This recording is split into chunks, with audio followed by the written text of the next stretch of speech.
Esta es la quinta parte de Ancianos Estelares por Robert Morningsky. Gracias, damas y caballeros, por sintonizar en esta última hora. Espero no haber perdido a demasiados. Quiero agradecer a la cadena de Libertad Americana, por supuesto a Rod Remlin y a Dave Hickson, y gracias a todos los que nos habéis apoyado durante los últimos meses en nuestro esfuerzo por intentar contar esta historia. Durante la última hora intenté hacer una revisión de lo que vimos anoche y presentar un básico escenario de lo que nos ha mostrado nuestra investigación. Me gustaría, por ahora, para aquellos de vosotros que quizás os sientáis incómodos con la idea de que extraterrestres han estado influenciando a la humanidad y manipulándonos, vamos a, por el momento, durante la próxima hora o por ahí, vamos a quitar la palabra extraterrestre y usaremos la palabra divino. Permítenos sugerir que los seres que han estado influenciando nuestro planeta, nuestra evolución, son todos divinos. Ciertamente podemos mirar en el libro más popular y famoso, la Sagrada Biblia, y podemos encontrar incidentes donde seres divinos han sido maliciosos o malévolos, han sido muy injustos, donde de hecho parecen operar por un capricho. También podemos encontrar instantes donde parecen trabajar en nombre de la humanidad, lo que uno elija creer sobre lo divino. Nosotros hemos sido capaces de desenterrar el material de una figura a la que hacemos referencia como Jesús. Fuertemente recomiendo los esfuerzos de los señores Michael Weigand, Richard Lake y Henry Lincoln, que han escrito varios libros: The Dead Sea Scrolls Deception, que es el escándalo de los manuscritos del Mar Muerto. Han escrito Holy Blood, Holy Grail, Sangre Santa, Santo Cáliz, The Messianic Legacy, el Enigma Sagrado. Extraordinariamente buenos trabajos, altamente investigados y en algunos casos un tanto difícil de leer, pero si eres un verdadero buscador del conocimiento, vale la pena y el esfuerzo. Hay una mujer llamada Barbara Thiering. Ha escrito un libro titulado Jesus and the Riddle of the Dead Sea Scrolls, Jesús y el enigma de los manuscritos del Mar Muerto, probablemente una de las obras más destacadas en el campo. Holger Kirsten, que ha escrito The Jesus Conspiracy y un libro que puede que te moleste, titulado Jesus Lived in India, Jesús vivió en la India. El doctor Hugh Schonfield, que escribió The Passover Plot y Those Incredible Christians, numerosos autores que han dedicado toda una vida estudiando el marco del tiempo contemporáneo con Jesús, y de hecho, Jesús miente. Fuertemente recomiendo los esfuerzos de los señores Michael Weigand, Richard Lake y Henry Lincoln, que han escrito varios libros: The Dead Sea Scrolls Deception, el escándalo de los manuscritos del Mar Muerto. Han escrito Holy Blood, Holy Grail, Santa Sangre, Santo Cáliz, The Messianic Legacy, el Enigma Sagrado. Extraordinariamente buenos trabajos, altamente investigados y en algunos casos un tanto difícil de leer, pero si eres un verdadero buscador del conocimiento, vale la pena y el esfuerzo. Hay una mujer llamada Barbara Thiering que ha escrito un libro titulado Jesus and the Riddle of the Dead Sea Scrolls, Jesús y el enigma de los manuscritos del Mar Muerto, probablemente una de las obras más destacadas en el campo. Holger Kirsten, que ha escrito The Jesus Conspiracy y un libro que puede que te moleste, titulado Jesus Lived in India, Jesús vivió en la India. El doctor Hugh Schonfield, que escribió The Passover Plot y Those Incredible Christians, numerosos autores que han dedicado toda una vida estudiando el marco del tiempo contemporáneo con Jesús. Y de hecho, Jesús miente. Una de las dificultades que tiene un investigador, tan pronto como comienza a ahondarse en la vida de Jesús, su origen, su divinidad, su existencia, es que los escritos contemporáneos simplemente son inexistentes. Quizás la mejor fuente de la vida hebrea de aquel tiempo es la de un individuo conocido como Josefo. Josefo fue un hebreo que se distinguió en el ejército romano. Escribió cientos y cientos de páginas sobre la vida hebrea, registró algunas de las más diminutas transacciones y detalles, como quién intercambió tantas cabras por tantas ovejas, y la existencia de la vida cotidiana en la ciudad hebrea y en los poblados.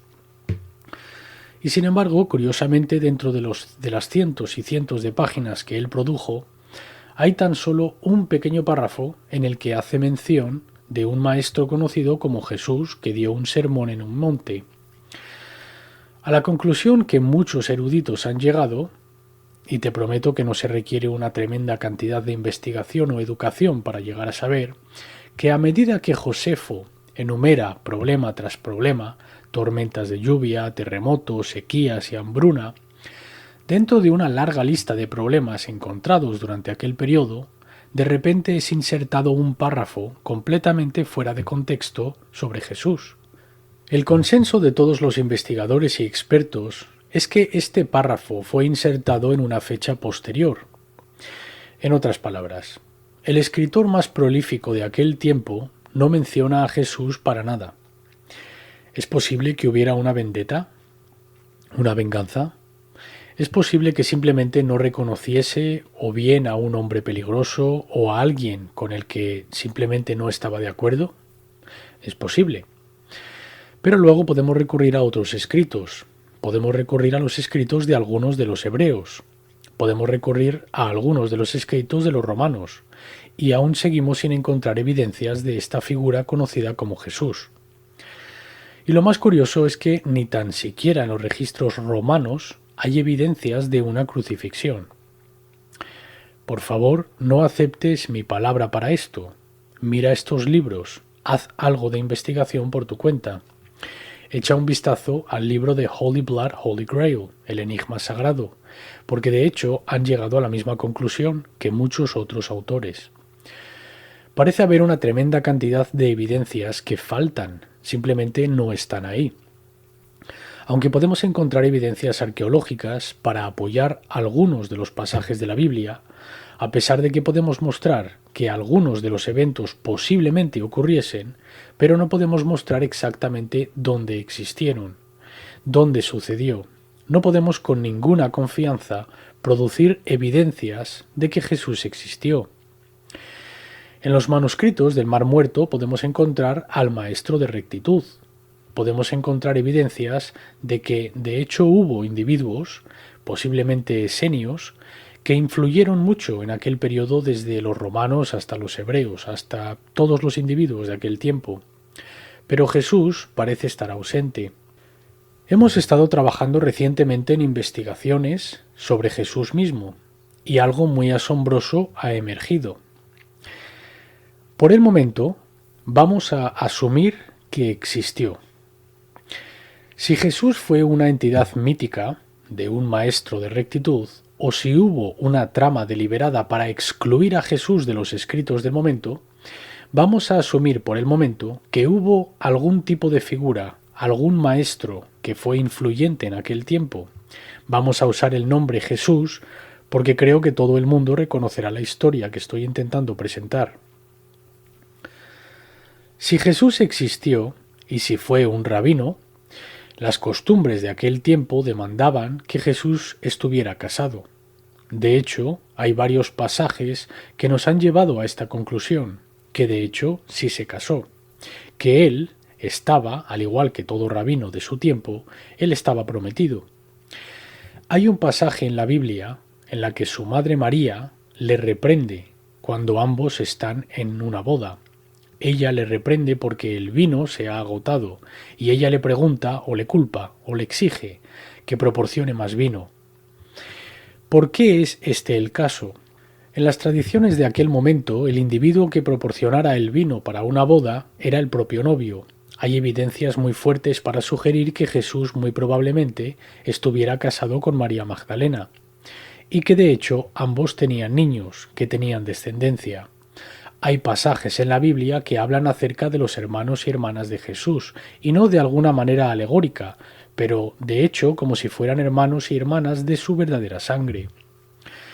En sus trabajos, Jesus and the Riddle of the Dead Sea Scrolls, Barbara Thiering, mediante los manuscritos del Mar Muerto, muestran que el nombre de María, de hecho, no es un nombre, sino que es un título muy antiguo, utilizado en el egipcio, y en varias otras de las religiones del Oriente Medio. El nombre de María significaba un individuo, una mujer, que pertenecía a una de las sectas esenias. Si Jesús fue un maestro de rectitud, de justicia, si él, tal como aparece y muestra el documento, fue un miembro de la secta esenia, entonces es absolutamente consistente con la historia de los rabinos y las sacerdotisas de los esenios que Jesús y María, de hecho, se unieron en matrimonio, que hubo una unión y como resultado tuvieron hijos. Parece, por toda la investigación, que varios eventos conducen a la destrucción de una trama por hacerse con el trono del Imperio hebreo, para quitar a los romanos y para recrear un mundo judío, una tierra libre judía. A pesar de que esto puede que suene político, también puede ser descrito como de inspiración divina. Él fue dirigido por la divinidad, aquello que uno elija que sea, para tomar el timón y para liderar al hombre a un mundo prometido. Fuertemente recomiendo el trabajo del Dr. Hugh Schonfield, The Passover Plot, y Holy Blood, Holy Grail, el enigma sagrado, porque ellos, al igual que nosotros en nuestro trabajo de The Terror Papers, ellos sugieren, al igual que nosotros, que Jesús intentó un juego de poder que de hecho fue destruido o deshecho, y que un intento por crucificarlo, por ejecutarlo, falló. Estamos sugiriendo, como muchos otros, que Jesús no murió en la cruz. Para un seguimiento de lo que ocurrió después de la crucifixión, por favor lee Holger Kirsten, Jesús vivió en la India, y The Jesus Conspiracy. Lo que estamos sugiriendo es que él no estaba muerto cuando se le bajó de la cruz, pero que de hecho, cuando fue llevado a la tumba, que ahí fue atendido, recobró la salud y fue retirado a un lugar seguro, muy probablemente a Masada, y finalmente huyó a la India. Hay enseñanzas, escritos conocidos como las enseñanzas de Isa, ISA. Hay evidencias muy fuertes de que Isa y Jesús eran uno y el mismo. El Corán niega que Jesús fue crucificado, que muriese en la cruz. El Corán sugiere que era un maestro muy respetable con un mensaje que comunicar, pero también niega su crucifixión. ¿Qué hay de María Magdalena y de su descendencia? Hay un trabajo extraordinario por los autores Begant y Lincoln llamado Holy Blood, Holy Grail, en el que rastrean la partida de María y la descendencia de Jesús, y cómo, junto con José de Arimatea, huyen al Mediterráneo y llegan a las costas del sur de Francia. Es ahí donde comienzan una colonia con la santa descendencia de Jesús.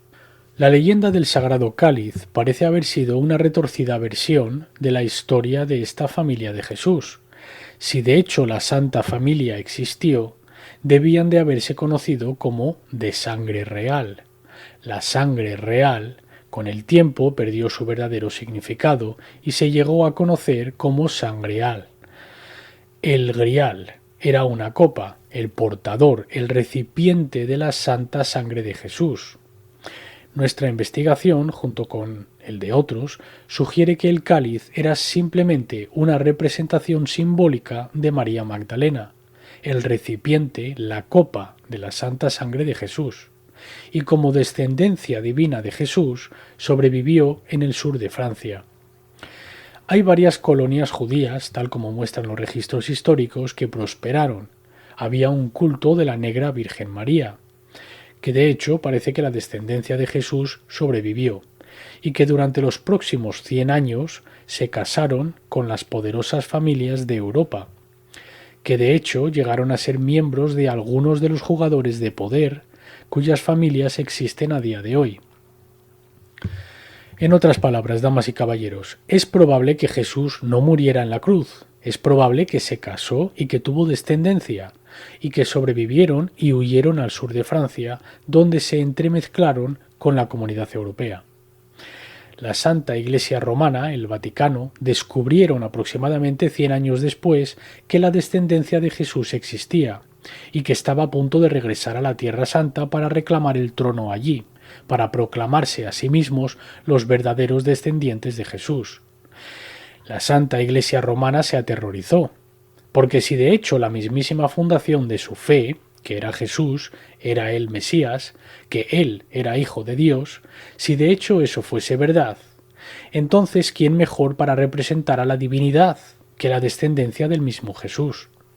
Y por lo tanto es nuestra sugerencia que la Santa Iglesia Romana lanzó las cruzadas, no para salvar la Tierra Santa, no por alguna intención altruista o benevolente, pero de hecho para descender sobre la Tierra Santa, para tomarla y para prevenir que la descendencia de Jesús se proclamasen a sí mismos.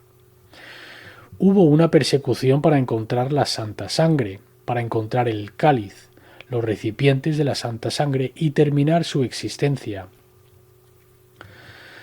Es nuestra sugerencia que las cruzadas fueron una ilusión, un intento por parar el regreso de la descendencia de la divinidad al trono de la Tierra Santa. Damas y caballeros, te sugiero que hemos sido engañados, hemos sido manipulados. Jesús no murió en la cruz. Las evidencias están mucho más a favor de esta conclusión a que muriese. Esto de ninguna de las maneras quita de las enseñanzas y el significado tras sus palabras. Sin embargo, sí que quita la fundación de poder de una institución que se ha convertido en la institución más rica y poderosa en nuestro planeta. Por favor, examina el escándalo de los manuscritos del Mar Muerto, Holy Blood, Holy Grail, Jesús and the Riddle of the Dead Sea Scrolls, The Jesus Conspiracy, The Passover Plot, El Enigma Sagrado, y sigue y sigue y sigue. Después de la epopeya en la que Jesús fue supuestamente crucificado, durante los próximos 300 años, los seguidores de Jesús, aquellos quienes han sido catalogados como proscritos, se encontraron dispersados alrededor de la Tierra Santa. Según las investigaciones, los esfuerzos por producir los evangelios no ocurrieron hasta casi 80 años después. La épica, era confusa. Había aprendices, discípulos, rabinos, había gente contando numerosas historias. De hecho, se dice que hubo casi 200 santos evangelios o libros sagrados sobre Jesús, sobre el Mesías, sobre el Hijo de Dios. Aproximadamente 300 años después, un rey asciende al poder en Roma. Era conocido como Constantino. Constantino, intentando producir un imperio mundial, pensó convertir a la cristiandad en la religión oficial del imperio. ¿Por qué? Porque los cristianos, tan diversos en sus creencias y tan confusos buscando sobrevivir, estaban dispuestos a aceptar vacaciones paganas, pensamientos paganos, estaban dispuestos a torcer la religión a cualquier cosa necesaria para su propia supervivencia. Como sabrás, hay aquellas personas de aquel tiempo que simplemente no aceptaban a Jesús como a un Mesías, y lo hicieron con fuertes evidencias. Constantino también creyó que Jesús no había cumplido las profecías del Mesías. De hecho, Constantino creía que él, de hecho, era el Mesías, que él había cumplido las profecías mucho mejor, mucho más fuertemente de lo que Jesús jamás pudo haber hecho. Él era el emperador de Roma. Los primeros seguidores cristianos, dispuestos a aceptar a Constantino hasta cierto punto, fueron convocados. Constantino reunió aproximadamente a unos 1500 eruditos religiosos de aquel entonces. Expertos en los evangelios, expertos en las historias, fueron convocados juntos en el 325 AD y se produjo un evento conocido como el Concilio de Nicea. Constantino se dirigió al consejo y les pidió que le proclamasen a él como el Mesías, que produjesen aquellas historias que demostrasen su divinidad. Casi 1200 de los asistentes hebreos y cristianos eruditos rechazaron de inmediato la idea de que Constantino fuese el Mesías. Constantino, fiel a la tradición política, inmediatamente expulsó a los 1200 que no siguieron su voluntad.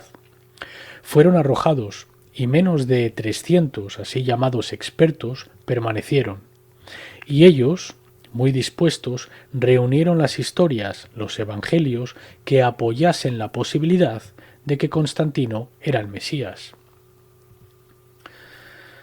En su esfuerzo político excluyeron libros como el Libro de María, el Libro de Enoch y otros libros que puedes encontrar hoy en día conocidos como los libros apócrifos, los libros perdidos del Jardín del Edén. Estos son libros que fueron rechazados. Aquellos libros que fueron considerados ser la historia oficial de Constantino y el Imperio Romano se convirtieron en lo que hoy conocemos por la Sagrada Biblia.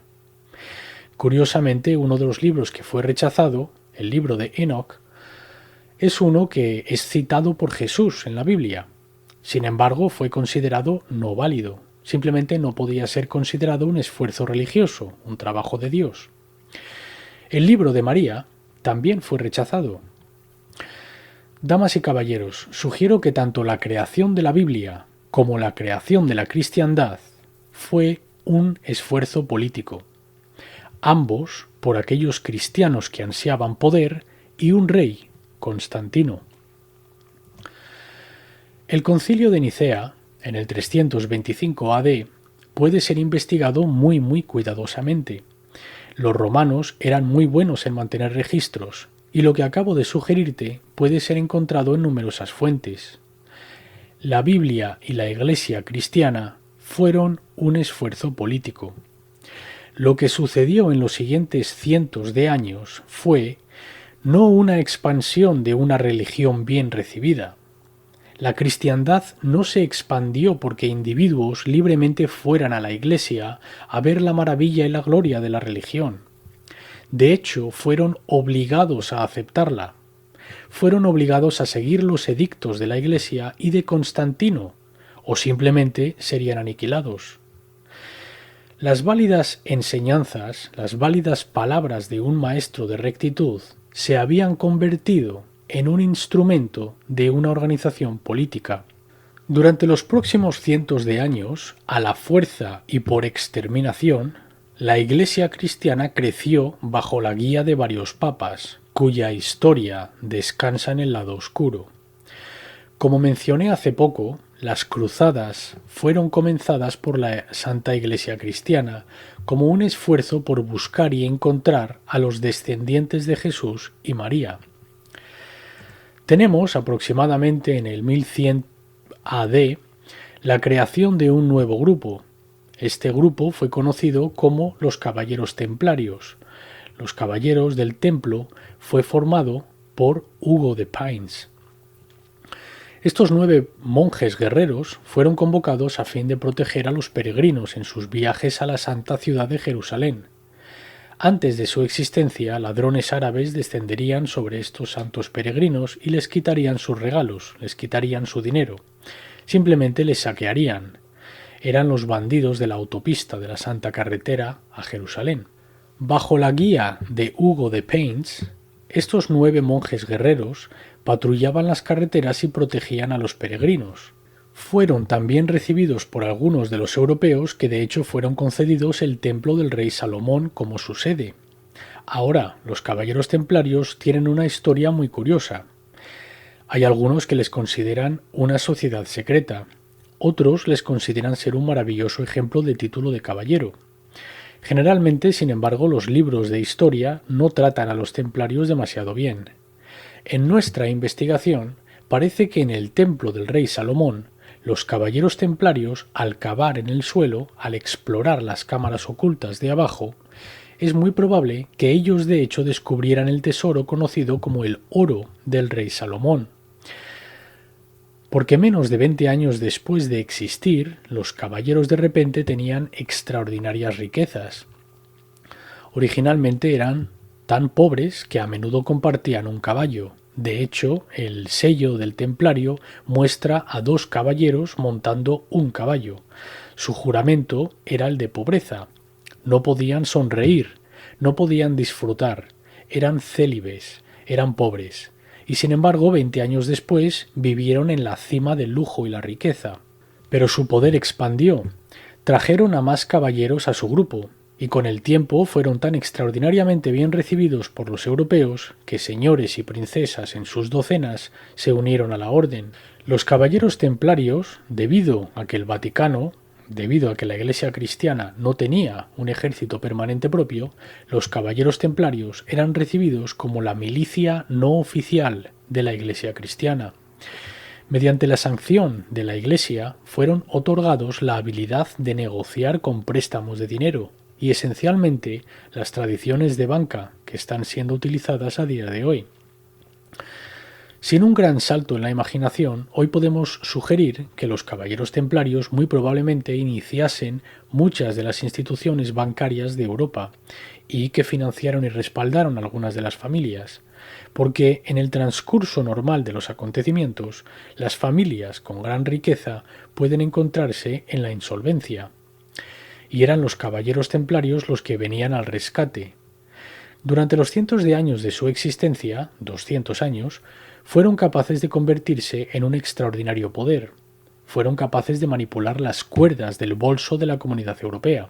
Sin embargo, algo muy extraño sucedió con los caballeros templarios, porque hacia el final de su existencia fueron acusados de cargos horrendos. Algunas de las demandas más escandalosas contra ellos fue que pisotearon el crucifijo y que escupieron en la imagen de Jesús colgando de la cruz. Felipe el Hermoso, rey de Francia, y un papa que estaba contemplándole, sobornaron a algunos caballeros que estaban en prisión, ex caballeros, y mediante demandas sinuosas y totalmente falsas fueron capaces de derribar a los caballeros templarios. Las acusaciones volaron y los templarios fueron deshechos. ¿Por qué? ¿Por qué una sociedad creada para proteger a los peregrinos, que desde el principio juró y prometió lealtad a la Santa Madre María, cuya existencia entera comenzó a servicio de la Iglesia cristiana, ¿por qué negarían la existencia de Jesús y la crucifixión? De nuevo, sugiero los trabajos que he mencionado anteriormente y nuestros esfuerzos en un libro titulado La conspiración de la Segunda Venida. Porque es aparente que los caballeros templarios, en el templo de Salomón y en su regreso a Europa, es aparente que ellos descubrieron la existencia de la descendencia de Jesús. Ahora, digo esto con vacilación, porque nuestra investigación actual sugiere que este no fue un nuevo descubrimiento, sino que de hecho fueron conscientes desde el principio de la existencia del Santo Grial de los niños de Jesús. Si los caballeros templarios sabían que Jesús no había sido crucificado, si sabían que sus descendientes estaban vivos y a salvo, eso explicaría muy claramente por qué negarían el crucifijo, por qué protestarían en contra de la Iglesia cristiana. La historia entre la Iglesia y los templarios no fue amable con ninguno de los dos. Los templarios a menudo interfirieron con misas que se estaban llevando a cabo en la Iglesia, a menudo ignoraban los edictos del Papa, y el Papa parecía impotente para poder hacer algo contra ellos. Hay extremadamente fuertes evidencias para mostrar que los señores templarios sabían que Jesús no fue crucificado y que su descendencia estaba viva y a salvo. Aproximadamente hace 2 meses recibí material por correo de un individuo que quería que comentase en los trabajos. Era material que no estaba disponible en los Estados Unidos, acerca de los caballeros templarios. Yo siempre he tenido curiosidad acerca de los templarios y las cargas impuestas contra ellos y la posibilidad de que tuvieran evidencias de que Jesús no murió en la cruz. Siempre me habían intrigado. No había invertido mucho tiempo en ellos porque parecían ser uno de aquellos grupos que, mientras aparentaban jugar una parte en la comunidad europea, no jugaban una parte muy grande en los asuntos mundiales y la historia mundial. O eso pensaba yo. Yo recibí el material y comencé a examinarlo cuidadosamente. Una de las cosas que más me entusiasmó acerca de este nuevo material era acerca de una cabeza muy misteriosa que se supone habían poseído. Una de las demandas impuestas contra los templarios fue que ellos poseían y a menudo, a veces, veneraban una cabeza. Una cabeza que se conocía como Baphomet. El nombre Baphomet ha plagado a autores y a investigadores durante años. Ha habido numerosas sugerencias que Baphomet puede que haga referencia a Mohamed y varias otras posibilidades. En las cargas impuestas contra los caballeros templarios, Baphomet está descrito como habiendo sido la cabeza de un hombre barbudo. Cuando la Inquisición llevó a los caballeros a la tarea, hicieron un inventario de la Gran Logía, y en el inventario había una muy curiosa descripción de la réplica de una diminuta cabeza de plata. Era conocida como caput y en números romanos 58, con una misteriosa M adjunta. Esa es la única pista que ha sido presentada a los investigadores a lo largo de la historia. Yo siempre me he preguntado quién es esta cabeza, cuál era el propósito, cuál era la identidad. ¿Podría haber sido una verdadera cabeza encogida? No es probable. Este nuevo material que me fue presentado proporcionó unas pistas lingüísticas y evidencias que no teníamos. Yo fui invitado a producir un artículo de 8 páginas para presentar a la comunidad europea. Sin embargo, la historia adquirió una vida propia. En un periodo muy corto de tiempo, 60 páginas se materializaron de este nuevo trabajo.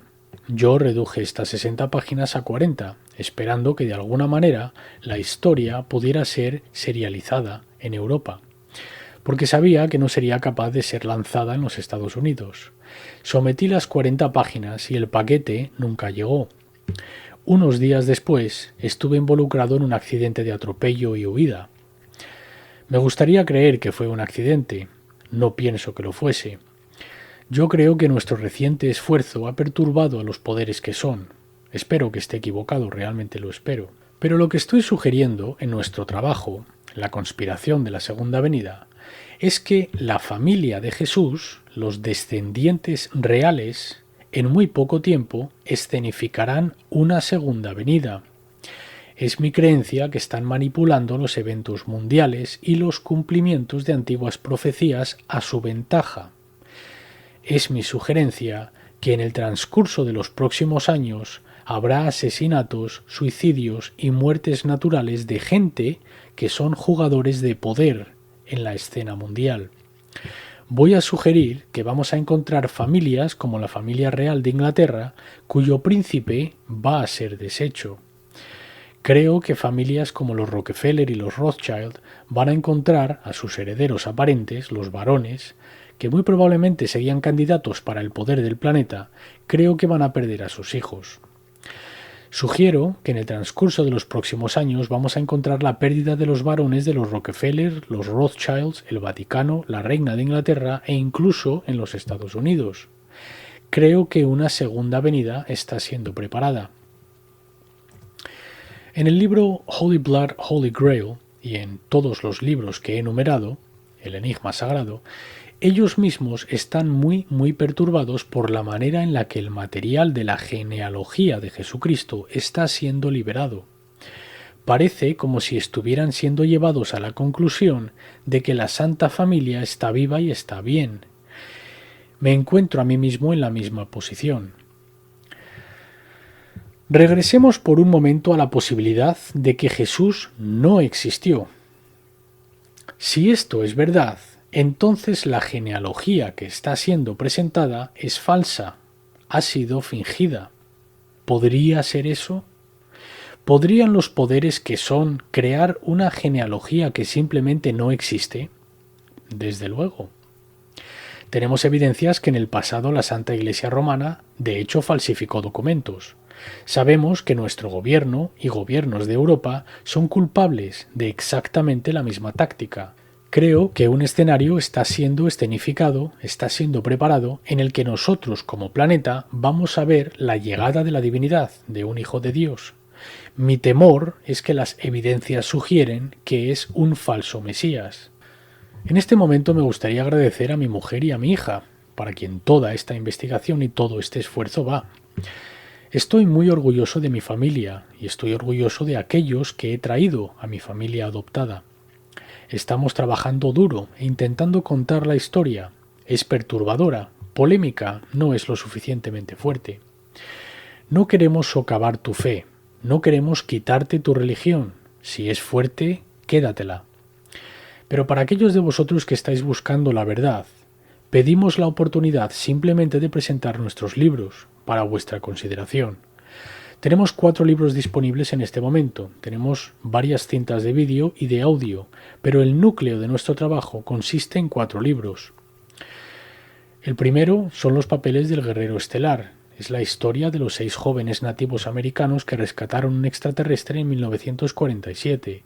Nuestra investigación fue inspirada por las historias de uno de los individuos que rescataron a este ser estelar. La historia cuenta de un ser estelar y su comunicación con primitivos. El segundo libro es de hecho una combinación de 2 papeles. Es una reimpresión de un papel que entregué en la universidad hace muchos años que se llama Los papeles Terra, la historia oculta del planeta Tierra, en el que esbozo la historia de la que hablé anoche y parte de lo que he tratado esta tarde.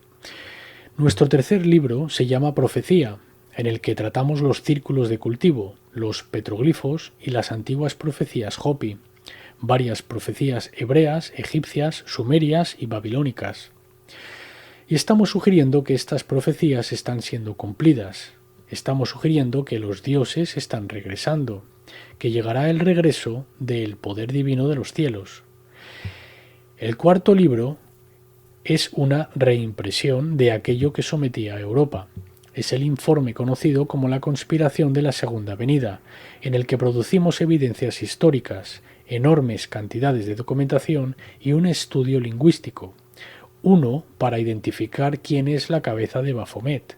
También proporcionamos el escenario para la escenificación de la Segunda Venida. Si este material es demasiado difícil para ti, te doy las gracias por tu dedicación y gracias por al menos haber llegado hasta aquí.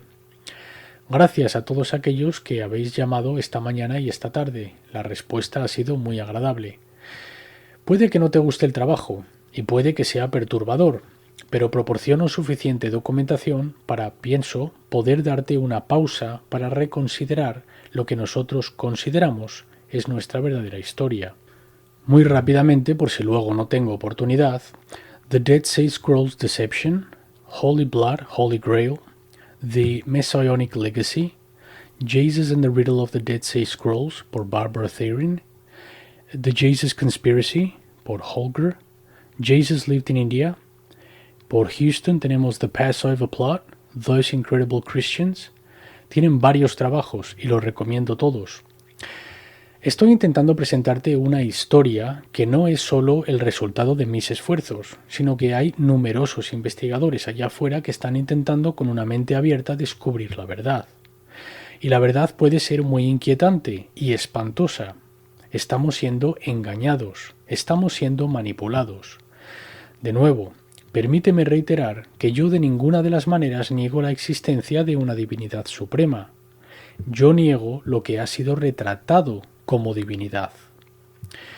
En el último segmento me gustaría hablar sobre los UFOs en general, la cinta de Santilli, los chupacabras, el Yeti y el pie grande.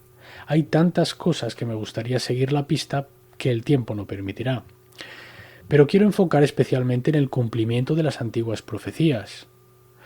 Recientemente fuimos obsequiados en los cielos con un cometa conocido como Hyakutake. Curiosamente se coló en nuestro sistema solar. Lo encuentro extraordinariamente interesante que ninguno de los principales observatorios, ninguno de los observatorios nacionales, ninguno de ellos encontró el cometa que se coló en nuestro sistema solar, sino que fue un individuo con un par de potentes binoculares en Japón quien descubrió Hyakutake.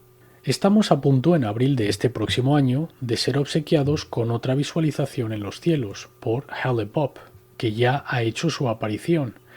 Ha estado circundando el Sol y está de regreso. Mi entendimiento es que bajo cielos despejados nocturnos puede ser posible incluso ahora ver su regreso. En la próxima hora voy a sugerirte que el cometa Hale-Bopp y el cometa Hyakutake están cumpliendo la profecía Hopi. Tengo la extremada buena fortuna de conocer bastante bien y de haber trabajado con Colin Andrews y Basti Taylor, y varios de aquellos individuos que han estado trabajando con los círculos de cultivo. Sugiero que su trabajo en los círculos de cultivo, su presentación de este material también proporciona evidencias que las profecías de antaño se están haciendo realidad. Creo que estamos a punto de ser visitados por divinidades, que los próximos 10 años serán unos de los más dramáticos de nuestros tiempos. Estoy seguro de que estamos siendo constantemente inundados, constantemente bombardeados con películas y libros y vídeos, presentaciones de televisión de extraterrestres, de UFOs, de fenómeno extraño. Creo que estamos siendo preparados. Creo que ha sido un programa de larga duración, pero que ahora está aumentando la temperatura para acostumbrarnos al regreso de extraterrestres. También sugiero que se nos está llevando a creer que los extraterrestres, quienes están a punto de llegar, son los tipos malos, que hemos de reunirnos, hemos de formar una orden mundial a fin de defendernos de una amenaza extraterrestre. El escenario se hace más claro a diario. La Comunidad Europea ya ha comenzado a unificarse con una economía mundial, una moneda mundial, y estoy seguro de que la mayoría de vosotros estáis familiarizados con lo que está sucediendo en nuestro propio país. Personalmente estoy perturbado. Aunque no soy un defensor de la violencia, no defiendo el derrocamiento de nuestras instituciones. Sin embargo, sí que defiendo el retorno del poder al ciudadano individual. Yo estoy muy preocupado por lo que se nos está preparando. Mis disculpas a cualquiera de vosotros que haya ofendido tanto anoche como esta tarde. El material que hemos presentado puede ser documentado y puedes buscarlo tú mismo. Yo abogo, absolutamente de hecho demando, que examines nuestro trabajo cuidadosamente, descompónlo, desafíalo y cuestiónalo. Acepta nada de ello y haz lo mismo con cualquier y todo autor. El mensaje nunca jamás ha de depender del mensajero. La verdad ha de mantenerse por sí sola. A menudo, a veces, cuando hemos realizado talleres en el pasado, a menudo la gente me ha preguntado ¿y cuál es la verdad? ¿Cómo encuentro yo la verdad? ¿Cómo la reconoceré? La analogía que presento es simple. Si tú estás sentado junto con dos individuos, uno echa un vistazo a un oso en el bosque y describiría al oso como una muy dulce y compasiva bestia de la naturaleza, una que es parte del mundo. El otro individuo, que está sentado justo al lado del primero, describiría al oso como un desagradable, asqueroso y malvado carnívoro, uno que es temperamental y que te pegaría un mordisco a la primera de cambio. La pregunta es, ¿cuál es la verdad sobre el oso? ¿Es la mujer que sugiere que el oso es una muy dulce y compasiva bestia de la naturaleza? ¿O es el hombre que dice que el oso es una malvada y peligrosa criatura? ¿O es una combinación de las dos? ¿O está entre medio de las dos? ¿Necesitamos realizar una encuesta que abarque al resto del planeta? ¿Necesitamos hablar con los científicos y obtener su opinión en cuanto a cuál es la verdad? Te sugiero que la simple respuesta es que la verdad sobre el oso es el oso. Hay días en el que está enfadado y es violento y hay días en el que está apaciguado y es calmado. La verdad del oso es que cambia. La dificultad en buscar la verdad es que sugiero que cambia. El individuo con el que te casaste ha cambiado. Espero que hayáis cambiado o crecido juntos. Es posible que los caminos se hayan separado. Anoche describimos cómo la institución del matrimonio comenzó, cómo un ser divino, como un ser estelar, proclamó que el lazo o el vínculo que él creó, que la unión, no fuese perturbada y desunida. Explicamos el por qué el adulterio fue prohibido. Creo, de nuevo, que hemos sido manipulados y engañados por los poderes que no son terrenales. Damas y caballeros, lee todos los libros que puedas. Estudia todo lo que está allá afuera, desafía y cuestiona a todo el mundo. Acepta a ningún mesías, a ningún gurú. Altamente recomiendo un libro titulado If you meet the Buddha on the road, kill him. Si te encuentras con el Buda en la carretera, mátalo. El trabajo no es violento, no es un ejercicio de asesinato. De hecho, simplemente dice que la verdad cambia y que aquel que se proclama a sí mismo el único no tiene la verdad. Durante la próxima hora continuaremos con Hale-Bopp y el cometa Hyakutake. Vamos a predecir durante la próxima hora un evento que creemos va a tomar lugar en los cielos probablemente en septiembre u octubre. Hemos sido recientemente obsequiados con unas nuevas formaciones de círculos de cultivo de las que nos gustaría hablar. Hemos recibido varias llamadas hoy Personas que me están preguntando que si estoy negando la existencia de guías espíritu, si los mediums y los canalizadores y los psíquicos clarividentes, que si mi posición es que son todos falsificadores, que si son individuos que están abusando de la humanidad y de los buscadores del conocimiento. Damas y caballeros, no estoy diciendo eso. Creo que hay unos preciados pocos que tienen las habilidades y la integridad para entregar su mensaje, o al menos sus ideas, con integridad y con honestidad, sin una intención maliciosa o egoísta. Sí creo en fantasmas, no permitiré en el programa de esta última noche tratar sobre ellos. Quizás en el futuro tenga la oportunidad. Los guías espíritus son a menudo descritos como nativos americanos, algún tipo de indio. De hecho, nuestra investigación ha mostrado que hay extraterrestres que han influenciado a la humanidad que de hecho están cubiertos de plumas.